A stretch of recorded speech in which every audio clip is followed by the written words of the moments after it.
नमस्कार, मैं हूं मिलिंद खांडेकर और आप देख रहे हैं बिहार विधानसभा चुनाव को लेकर साप्ताहिक सभा का विशेषांक। बिहार विधानसभा चुनाव को लेकर आज पहले चरण का मतदान हो रहा है 121 सीटों का और बची हुई सीटों पर मतदान होगा 11 नवंबर को और रिजल्ट आएंगे अगले सप्ताह 14 नवंबर को। तो बिहार चुनाव में कौन जीत रहा है, किसका पलड़ा भारी है, इस पर हम अलग अलग एक्सपर्ट से, रिपोर्टर्स से जो मैदान में हैं उनसे बात कर रहे हैं। और इसी कड़ी में आज मेरे साथ जुड़ रहे हैं अमर उजाला के नेशनल एडिटर राजकिशोर जी। राजकिशोर जी इस समय पटना में हैं और सीधे पटना से हमारे साथ जुड़ रहे हैं। बहुत बहुत स्वागत है आपका राजकिशोर। धन्यवाद सर। तो राजकिशोर जी, आप बिहार में आप पिछले सप्ताह भर से हैं, तो अब जबकि चुनाव शुरू हो चुका है, आपका क्या आकलन है कि ये चुनाव किसके पक्ष में जा रहा है? सर, मुझे एक बड़ा दिलचस्प रहा इस चुनाव में, क्योंकि लगभग 2005 के बाद से लगातार विधानसभा का चुनाव रेगुलर कवर कर ही रहे हैं, चाहे लोकसभा हो चाहे विधानसभा चुनाव हो। पूरे देश में जो सबसे ज्यादा मुखर चुनाव होता था, जनता जो सबसे ज्यादा प्रखरता के साथ में बोलती हुई दिखाई पड़ती थी, वो बिहार की जनता होती थी। इस बार ना उस तरीके का प्रचार है, ना उस तरीके का शोर है, ना उस तरीके का करंट कम से कम ऊपर दिखाई पड़ता है। वरना तो बिहार की आबो हवा में आते ही घुसते ही वो राजनीतिक जो करंट लगता है और एक अलग तरीके का जो यहाँ पर माहौल रहता था वो दिखाई पड़ता था। पर इस बार बड़ा सब साइलेंट है। और दिलचस्प बात है कि ये 2 दशक की बात है और बिहार में एक माना जा रहा है कि लोगों को लग रहा है कि एस्पिरेशंस भी जगी हैं कि हम अभी भी सबसे पीछे क्यों हैं, सब कुछ है। लेकिन दिलचस्प बात है कि नीतीश कुमार को लेकर कहीं पर कोई, जिसको बोलते हैं कि एंटी इनकम्बेंसी जैसा कोई माहौल नहीं दिखाई पड़ा, सत्ता विरोधी लहर जैसी कोई चीज नहीं दिखाई पड़ रही है। लेकिन ये इससे मान लेना कि चुनाव एनडीए के लिए पूरी तरीके से वॉक ओवर हो गया है और बहुत आराम से राष्ट्रीय जनतांत्रिक गठबंधन जीतने जा रहा है। महागठबंधन में तमाम समस्याएं हैं, कांग्रेस के टिकटों को लेकर दिक्कत हुई, बहुत कुछ हुआ। लेकिन इसके बाद भी जमीन पर चुनाव जब वोटर साइलेंट होता है तो कई बार नतीजे पढ़ पाना तमाम राजनीतिक पंडितों के लिए भी संभव नहीं होता है। यहां पर घूमने के बाद एक चीज समझ में आई कि इस बार लोगों ने पहले से बहुत कुछ तय कर रखा है। फ्लोटिंग वोट ऐसा लगता नहीं कि बहुत ज्यादा होने वाला है, क्योंकि आमतौर पे जब बहुत बड़ा अभियान चलता है, जैसे प्रधानमंत्री नरेंद्र मोदी की चाहे रोड शो ले ले या योगी आदित्यनाथ आए यहाँ पर भारतीय जनता पार्टी की तरफ से, उन्होंने फिर बटोगे कटोगे और अप्पू पप्पू टप्पू टाइप की चीजें सर कही। लेकिन यहाँ पर वो कहीं नैरेटिव है ही नहीं। इसी तरीके से मैं कहूँ एसआईआर, अगर राहुल गांधी की बात करूं मैं, तो पहले जब वो आए थे तो ठीक है, वो फ्रेम में दिखाई पड़ रहे थे और मीडिया कवरेज भी उनको पूरे देश में मिल रही थी। लेकिन यहाँ के लोगों के लिए कम से कम ये कहीं मुद्दा मुझे नहीं दिखाई पड़ा। मुद्दा सिर्फ एक दिखाई पड़ा, और मुद्दे मैं कह सकता हूं कि जो वास्तव में सबसे पहले अगर किसी ने यहाँ पर छुए, भले ही दोनों ध्रुवों के, खासतौर से महागठबंधन और एनडीए के आमने सामने आने के बाद अब उस फैक्टर की चर्चा ना हो रही हो, लेकिन मुद्दे एक तरीके से स्थापित उन्होंने किए। वो है प्रशांत किशोर, पीके। पीके चुनाव में नहीं उतरे खुद लड़ने, उसके बाद से उनका ग्राफ उतरता हुआ दिखाई पड़ा। लेकिन ऐसी कोई असेंबली सेगमेंट में, करीब 7 असेंबली सेगमेंट जो बहुत महत्वपूर्ण है, चाहे राघोपुर हो, चाहे इधर आप तेज प्रताप वाला हो, पटना की लगभग सभी सीटों पे गया, थोड़ा आगे भी गया।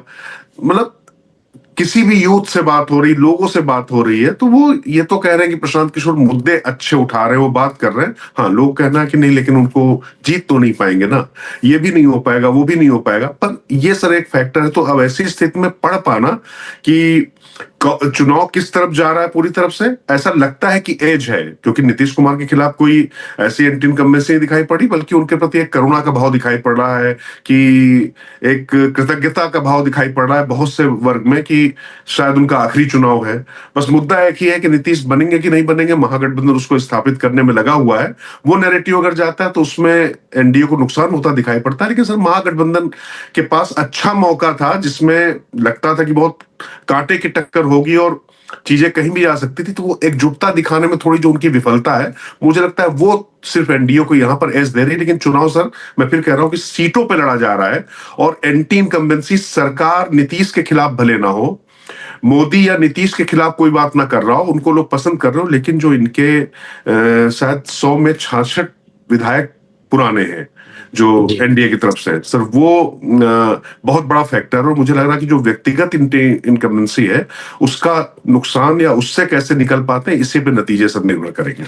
नहीं तो राजकिशोर जी, आप बहुत महत्वपूर्ण बात कह रहे हैं, क्योंकि सब लोगों का एक तरह से एकमत हो गया है कि महिला वोटर नीतीश को 10,000 रुपये की वजह से वोट डालेंगे, या यादव मुसलमान के बियॉन्ड जो है महागठबंधन या आरजेडी नहीं जा पा रहा है।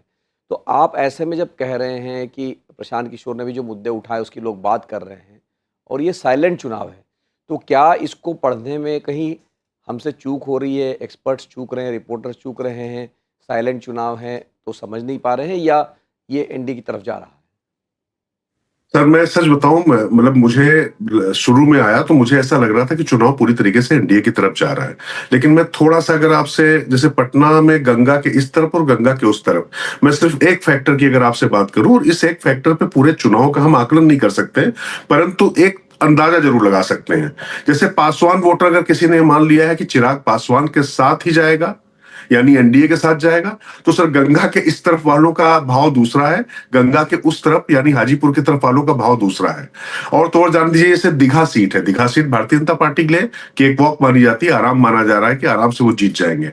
लेकिन मैं आपसे बता रहा हूं कि वहां पर जो वामपंथी दल जो लड़ रहे हैं, कम्युनिस्ट पार्टी जो लड़ रही है, उसका भी चुनाव बहुत शानदार चल रहा है, मजबूत चुनाव चल रहा है उनका। तो मैंने यहां पर देखा सर कि चुनाव पूरे प्रदेश में कोई एक लहर हो, एक मुद्दा हो, एक कॉमन फैक्टर है, नीतीश को लेकर गुस्सा नहीं है, नीतीश के प्रति वो हिकारत या किसी तरीके का घृणा का भाव नहीं है जो 2020 में एक वर्ग के अंदर दिखाई पड़ता था।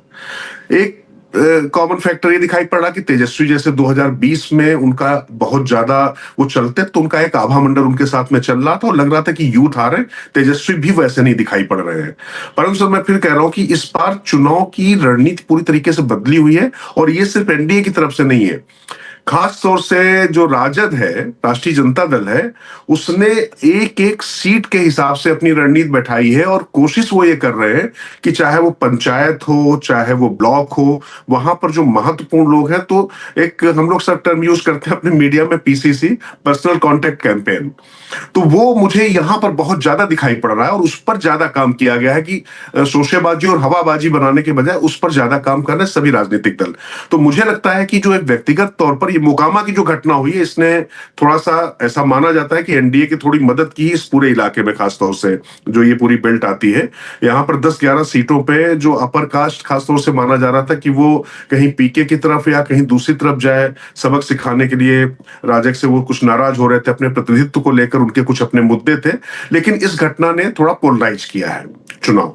तो ये सब मुद्दे हैं, मैं ये कहना लेकिन सर कि चुनाव एक तरफा है, कहीं 160 सीटें जा रही, और सर अगर देखिए, अगर 10-20 सीटों के अंतर से कोई अगर जीत रहा है, तो ऐसा, मतलब आपसे ज्यादा कोई कौन जानता है कि ये पता कर पाना, फिर तो इसका मतलब आप एक एक वोटर को जानते हैं वो किस तरफ जाने वाला, और ऐसा संभव नहीं होता। और मैं फिर कह रहा हूं कि ये मान लेना कि चुनाव एक तरफा किसी पक्ष में जा रहा, 10,000 वाला मामला है, महिलाओं के बीच में बहुत सारी चीजें, लेकिन सर वहां पर भी जाति और धार्मिक गोलबंदी है, वो भले ही उनके प्रति कृतज्ञता भाव हो, पर ये ऐसा नहीं है कि वो पूरा एनडीए की तरफ चला जाएगा। और एक फैक्टर जो समझ में आ रहा है कि जेडीयू इस बार हो सकता है कि सबसे बड़े दल के रूप में उभर कर आए। अगर एनडीए की सरकार बनती हुई दिखाई पड़ती है, तो उसमें भाजपा नंबर 1 नहीं होगी, जेडीयू नंबर 1 होगी सर, ऐसा मेरा अपना आकलन है।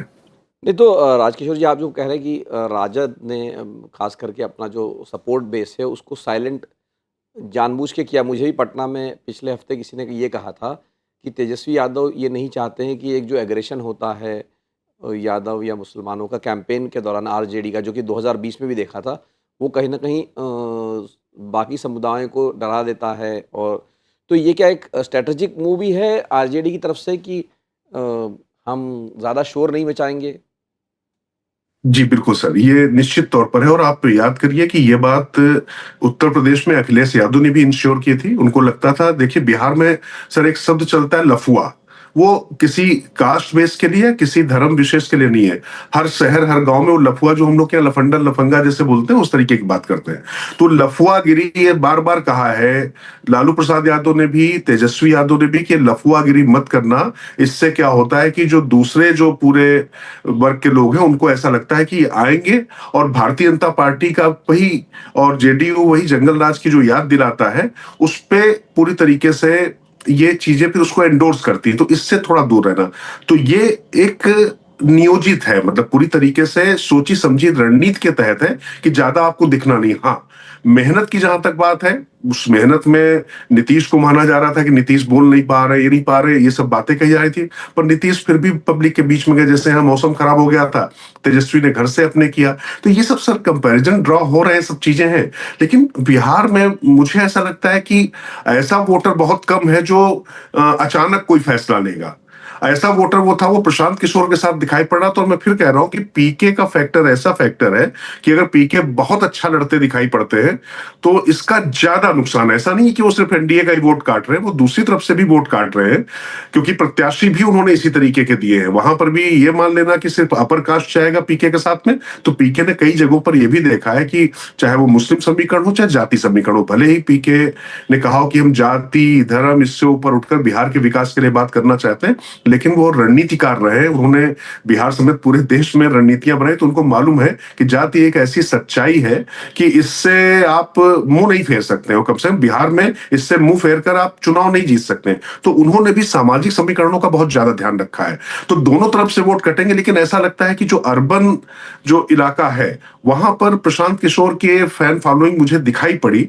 और तमाम ऐसे लोग मिले जिन्होंने कहा कि हम वोट तो इस बार नहीं देंगे क्योंकि शायद वोट खराब हो जाएगा, ये एक चिंता है। लेकिन वो जो मुद्दे हैं, पर सर अब ऐसा तो नहीं हो सकता ना कि मतलब लोग इतने आकर्षित हैं, लोग अगर प्रभावित हो तो बिल्कुल ही वोट ना दें। अभी देखने की बात है कि वो 5% होता है, डबल डिजिट में जाता है। तो जितना भी वोट जाएगा उसमें मुझे लगता है कि ज्यादा हिस्सा वो एनडीए का जाएगा। और यही शायद कारण है कि एक रणनीति के तहत में भारतीय जनता पार्टी या जेडीयू ने पीके का नाम भी लेना बंद किया, पीके को बहुत तवज्जो नहीं दी कि वो कहीं पर नहीं। और ये स्थापित करने की कोशिश की गई कि जब दो ध्रुवी मुकाबला होता है तो ये जो छोटी मोटी ताकतें होती हैं उनकी तरफ लोग नहीं जाते हैं। किसी भी भारतीय जनता पार्टी के नेता से या जनता दल यू के नेता से, चिराग पासवान की पार्टी से, इवन उपेंद्र कुशवाहा की पार्टी से भी अगर आप बात करेंगे तो वे कहेंगे कि नहीं वो तो कोई फैक्टर नहीं है। लेकिन उनके कहने से फैक्टर नहीं होगा, मुझे नहीं लगता है। अलबत्ता ये जरूर है कि चिराग पासवान, जिनको बहुत ज्यादा यहां पर चढ़ाया जा रहा है, माना जा रहा है कि बहुत शानदार उनका परफॉर्मेंस होगा, 18 सीटों पर वो आरजेडी के साथ में लड़ रहे हैं। मुझे लगता नहीं कि सर उन 18 सीटों में मतलब 2-3 सीटों पे ही वो टक्कर में दिखाई पड़ रहे हैं आरजेडी के सामने में।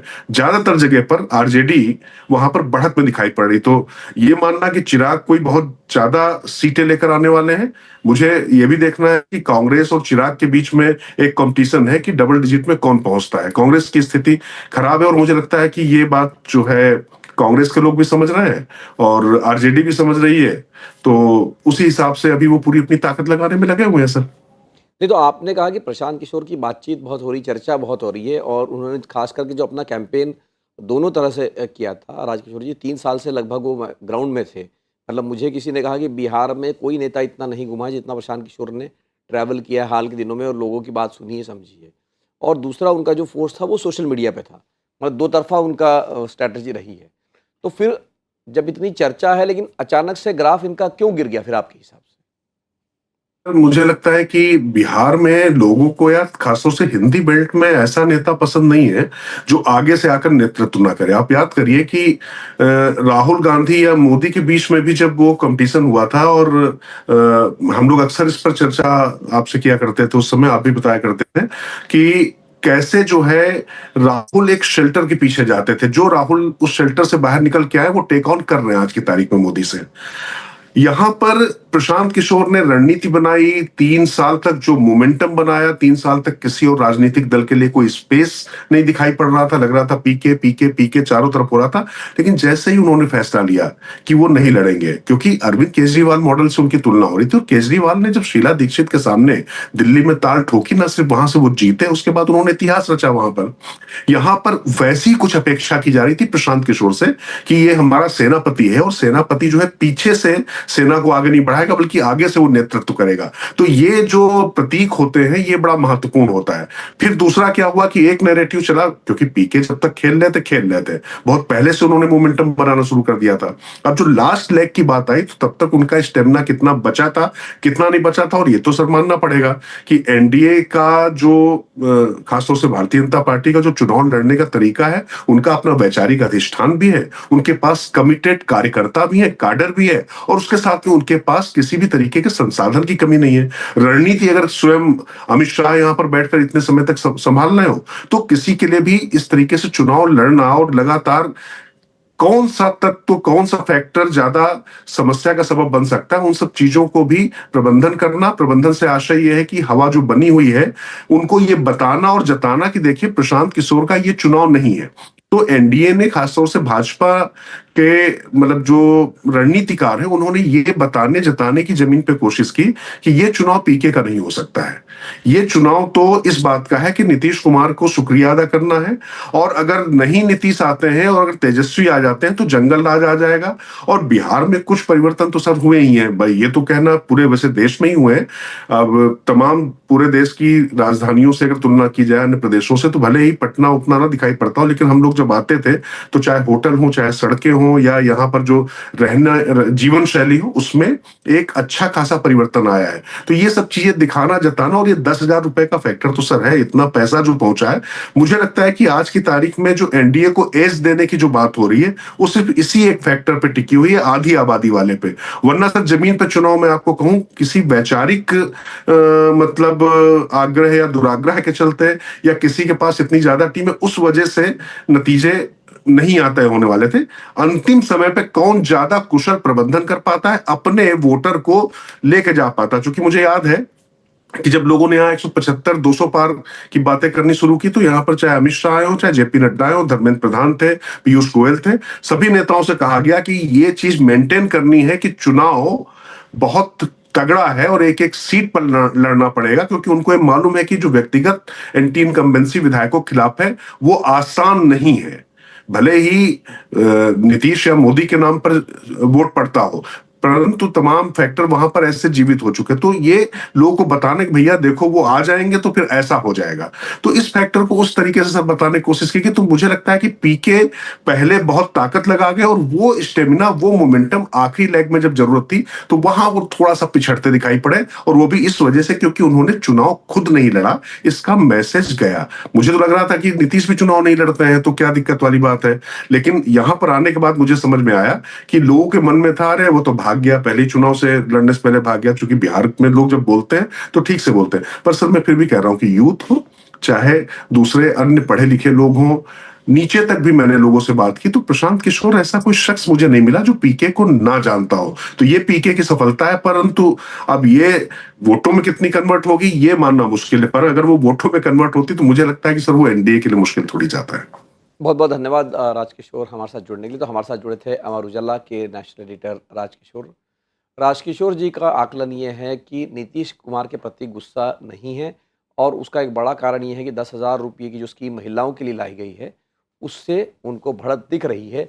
लेकिन इसको पूरे चुनाव की बढ़त मानना कहीं गलती हो सकती है। उसका एक कारण ये है कि एनडीए ने 60 से अधिक विधायकों को रिपीट किया है, और उनकी अगर एंटी इनकम्बेंसी या उनके खिलाफ जो गुस्सा है वो चल पड़ा, तो ये चुनाव बहुत कांटे का हो सकता है। साप्ताहिक सभा का ये विशेषांक देखने के लिए आपका बहुत बहुत धन्यवाद। नमस्कार।